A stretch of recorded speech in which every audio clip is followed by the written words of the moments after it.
So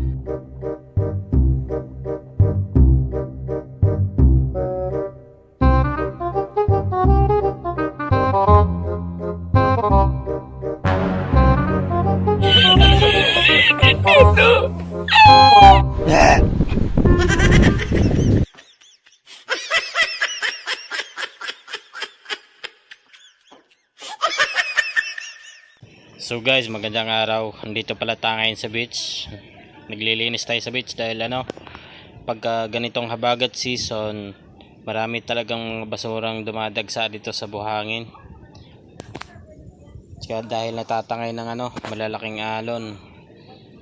So sa mga turista na hindi nakakaalam ng sitwasyon namin dito pagka sa habagat season, huwag naman kayong mang-bash kaagad dahil ganito talaga pagkahabagat, maraming mga basura ang dumadagsa dito sa amin.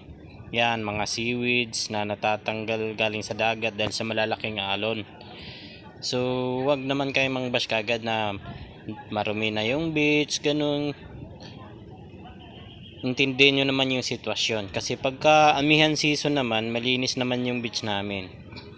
So ayan guys, magpatuloy tayo sa paglilinis. Ang beach pala na to guys ay matatagpuan sa lalawigan ng Siquijor at sa lungsod ng San Juan. Ang pangalan ng beach na ito ay Paliton Beach. So sa ngayon guys ay unti-unti na siyang nakikilala ng mga tao dahil na rin sa mga impluwensya ng social media, dahil sa mga vlogger.